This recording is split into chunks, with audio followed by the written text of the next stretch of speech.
Hello friends, मैं हूं संदीप गांगुली। आज हम लोग इस वीडियो में बात करेंगे कि पाइथन में जो लिस्ट होता है वो क्या चीज होता है, आपको कैसे बनाना है, कैसे यूज करना है।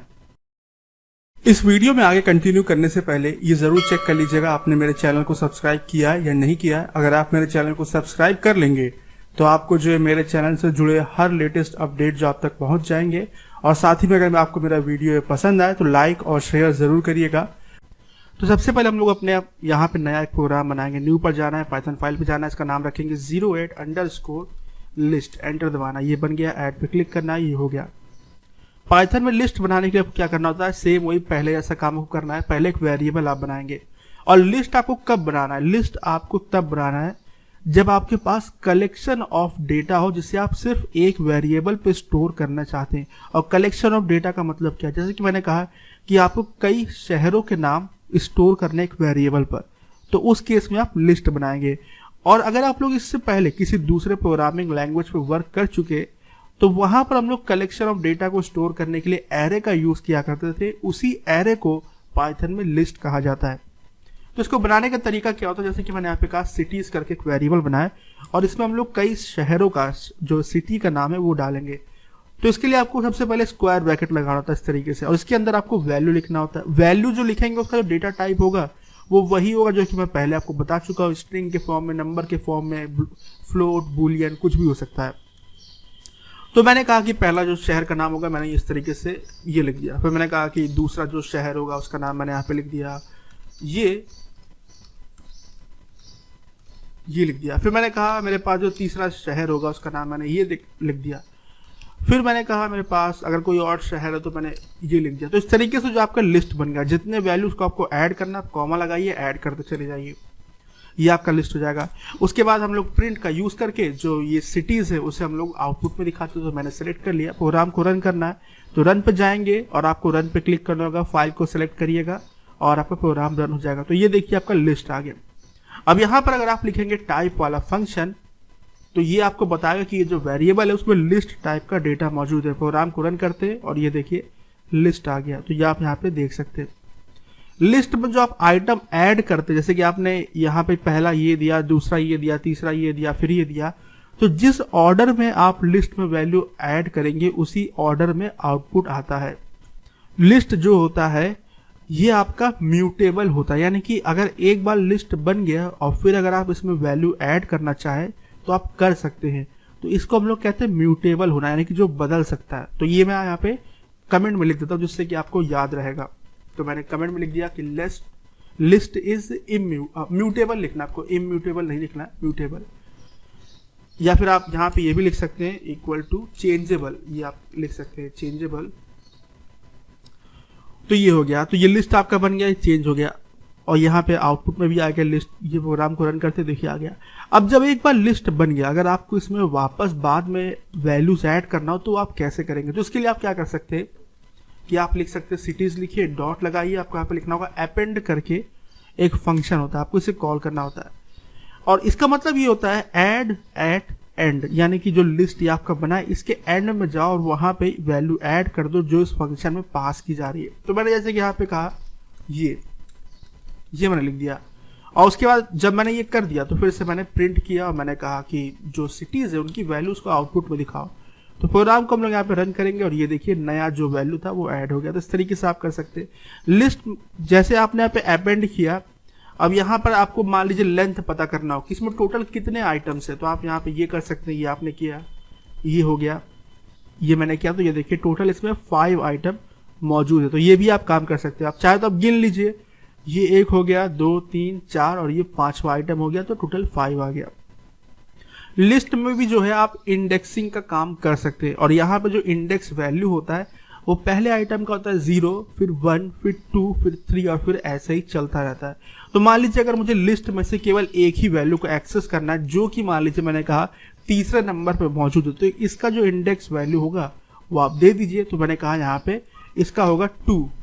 प्रोग्राम को रन करिएगा और ये देखिएगा ये सिटी का नाम आ गया। तो इस तरीके से जो आप वैल्यू एक्सेस कर सकते हैं इंडेक्सिंग का यूज करके। और ये जो मैंने यहाँ पे किया इसको हम लोग इंडेक्सिंग कहते करना। इसके बाद आप क्या कर सकते हैं कि लिस्ट में वैल्यू को एक्सेस करने के लिए यहाँ पे जो आपने पॉजिटिव में वैल्यू लिखा है इंडेक्स का, इसे आप नेगेटिव में भी लिख सकते हैं। अगर आप नेगेटिव में इंडेक्स वैल्यू लिखेंगे तो वैल्यू जो काउंट होता है पीछे की तरफ से होता है। ये -1 होगा, -2, -3, -4, फिर -5, ऐसे ही चलता रहेगा। तो अगर मुझे मान लीजिए यही वैल्यू एक्सेस करना है और मुझे अगर पीछे से करना है तो मैं क्या लिखूंगा, -1, -2, -3। तो अगर मैं यहाँ पे लगा के -3 लिख देता तो मुझे वही रिजल्ट मिलेगा। अगर मैं यहाँ पे लिख देता -2 तो मुझे ये मिलेगा। तो ये जो इंडेक्सिंग करना है, कैसे करना है, वैल्यू कौन सा लिखना है, ये आप याद रखिएगा, ये मैंने आपको बता दिया। तो ये आपका लिस्ट का जो काम था अभी बेसिक काम हो गया। अब हम लोग और भी जो चीजें लिस्ट में उसके बारे में बात करते हैं। ये जो आपने यहाँ पे लिस्ट बनाया था, अभी आप देख सकते हैं कि इसमें केवल एक ही टाइप का वैल्यू मौजूद था, सिर्फ स्ट्रिंग के फॉर्म में। लेकिन ऐसा करना जरूरी नहीं है। अगर आप चाहे तो मिक्स्ड लिस्ट भी आप बना सकते हैं। तो हम लोग यहाँ पे एक नया जो है लिस्ट बनाते हैं, इसका नाम मैंने रखा मिक्स्ड लिस्ट, इक्वल टू लगाना है। अब लिस्ट बनाने के लिए जरूरी नहीं कि आपको इसी तरीके से बनाना है। अगर आप चाहे तो लिस्ट बनाने के लिए भी एक फंक्शन आता है जिसे हम लोग कहते हैं लिस्ट, और इसे हम लोग कहते हैं लिस्ट का कंस्ट्रक्टर फंक्शन।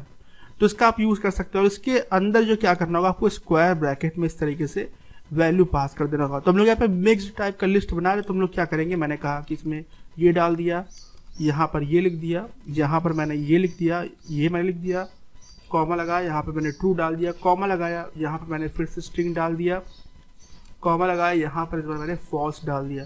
तो इस तरीके से मैंने एक मिक्स्ड वैल्यू वाला लिस्ट बना लिया। अब फिर हम लोग क्या करेंगे, इसे आउटपुट में कर देंगे। तो मैंने यहाँ पे ये लिखा, ये मैंने मिक्स्ड लिस्ट रख दिया नाम, और प्रोग्राम को रन करते हैं तो ये देखिए आउटपुट मिल जाएगा। इस तरीके से मिक्स वाला भी बना सकते हैं। अब अगर आप यहाँ पे लिखेंगे टाइप और यहाँ पर ये लिखेंगे, प्रोग्राम को रन करेंगे, तो ये देखिए इसमें जो है लिस्ट यहाँ पे लिख के आएगा। तो ये आपका जो है ऐसे ही आएगा। तो टाइप जो है बिल्कुल सही से आ रहा है और ये मिक्स जो लिस्ट था वो बन गया। और इसमें भी वैल्यू को एक्सेस करने का जो तरीका वही इंडेक्सिंग के बेसिस पे करिए। इंडेक्स कैसे बनता है वो मैंने आपको बता दिया। 0 से स्टार्ट होता है, 0, 1, 2, 3। पीछे से अगर लेंगे तो नेगेटिव से स्टार्ट होगा, -1, -2, -3, ऐसे करके चलता रहेगा।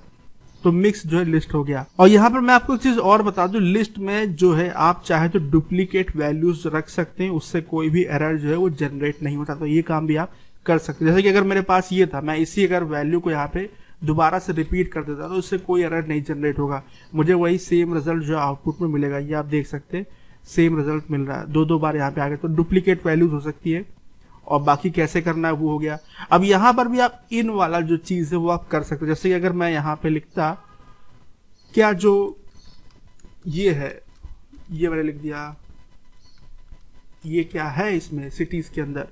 तो यहाँ पे हम लोग जो है प्रोग्राम को रन करते हैं एक बार, और ये देखिए यहाँ पे ट्रू आ गया। अगर मैं यहाँ पे लिखता क्या ये है, यहाँ पे मौजूद सिटीज के अंदर, प्रोग्राम को रन करता तो फॉल्स आ गया। तो इस तरीके से आप यहाँ पर भी इन वाला जो कीवर्ड है पाइथन का वो यूज कर सकते हैं। अगर मैं यहाँ पे लिखता नॉट इन लिख देता और मैं प्रोग्राम को रन करता तो ये देखिएगा यहाँ पे ट्रू आ जाता। तो ये बिल्कुल सही है। तो इस तरीके से जो आप काम कर सकते हैं, ये भी मैंने आपको बता दिया कैसे आपको करना है। अब यहाँ पर जो आपने ये लिस्ट इस तरीके से बना लिया, अगर आप चाहे तो इसी लिस्ट को जो है आप मल्टी डायमेंशनल भी आप बना सकते हैं। जैसे कि एक बहुत ही कॉमन सा प्रोग्राम है जो कि कई जगह इंटरव्यू पूछा जाता है कि 3x3 का एरे का एडिशन का या मल्टीप्लीकेशन का जो आपको प्रोग्राम लिखना है, तो वो आप कैसे करेंगे। हालांकि हम लोग यहाँ पे पूरा प्रोग्राम नहीं लिखेंगे, लेकिन हम लोग सिर्फ ये देखेंगे अगर मुझे जो है 3x3 का जो है एरे बनाना होता है या लिस्ट बनाना होता है मल्टी डायमेंशनल, तो मैं कैसे बनाता। तो उसके लिए आपको एक स्क्वायर ब्रैकेट लगाना होता है। ये जो आपका कंप्लीट लिस्ट होता है। अब जितने आपको जो है डायमेंशन बताए गए वो आपको इस लिस्ट के अंदर बना देने होते हैं। तो सबसे पहला जैसा कि मुझसे कहा गया कि यहाँ पे छोटा लेते हैं, ज्यादा बड़ा नहीं लेते। मैंने कहा कि 2x2 का बनाओ। ये मैं यहाँ पे कमेंट में लिख देता हूँ, ये मैंने कहा ये।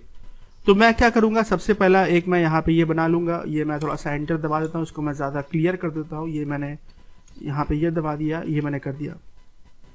तो ये हो गया, कॉमा लगाया, दूसरा स्क्वायर ब्रैकेट। इसके बाद आपको क्या करना होगा, यहाँ पर ये जो इसके अंदर आपको वैल्यू लिख देना होगा। तो मैंने कहा कि 10,20 और मैंने कहा 30,40 और यहाँ पर हम लोग क्या करेंगे, इसे एक वेरिएबल में स्टोर कर देंगे। तो मैंने जैसे कहा मैट का मतलब मैट्रिक्स हो गया, ये हम लोगों ने लिख दिया। यहाँ पर हम लोग क्या करते हैं, ये कर देते हैं और मैं इसको वापस एक ही लाइन पे ले आता हूँ, ज़्यादा सही रहेगा।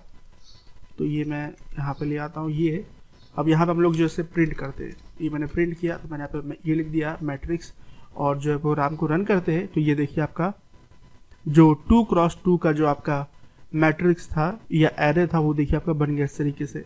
तो इस तरीके से आप मल्टी डायमेंशनल भी जो है आप बना सकते हैं। अगर हम लोग यहाँ पे लिखें टाइप तो उसमें आपका लिस्ट ही लिख के आएगा, तो उसमें कोई आपका चेंजेस नहीं होगा। और यहाँ पे जब आप इंडेक्सिंग करेंगे तो आप क्या करेंगे, सबसे पहला स्क्वायर ब्रैकेट आपके पहले वाले लिस्ट के लिए होगा, तो जैसे कि मैंने यहाँ पे लिखा 0, दूसरा स्क्वायर ब्रैकेट होगा इस लिस्ट के अंदर मौजूद वैल्यू को एक्सेस करने के लिए, तो मैंने कहा 0, तो 0,0 हो गया। रन करते जरा तो देखिए 10 आ गया।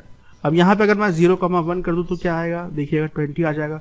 अब यहाँ पर इसको मैं बदल दूं 1 कर दूं और यहाँ पे मैं ये कर दूं तो देखिए 40 आ जाएगा। तो ये आपका जो 2x2 का जो मैट्रिक्स था वो बन गया। तो इस तरीके से आप जो मल्टी डायमेंशनल आप बना सकते हैं, और इसका जो है आप खुद से बना के टेस्ट करके देखिएगा तो आप कर पाएंगे। और आगे के वीडियोस में जो है मैं दिखाऊंगा भी कि एरे जो होता है मल्टी डायमेंशनल, उसका एडिशन मल्टीप्लिकेशन ये सब कैसे होता है, वो सब मैं आगे के वीडियोस में आपको दिखाऊंगा।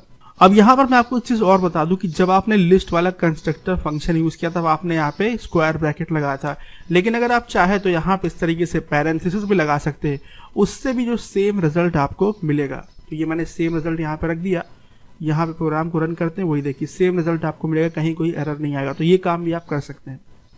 अब हम लोग क्या करते हैं कि सारा जो कोड है अपना गिटहब पर भेज देते हैं। तो मैं यहाँ पे गिट GUI का यूज करूंगा, रीस्कैन पे करना है, स्टेजेस पे करना है। यहाँ पे हम लोग लिखेंगे लिस्ट इन पाइथन, मैंने एक मैसेज लिख दिया, कुछ भी लिख सकते हैं, कमिट करना है, पुश पे क्लिक करना है, पुश पे क्लिक करना है, पहुंच जाएगा मेरे गिटहब पे सारा कोड।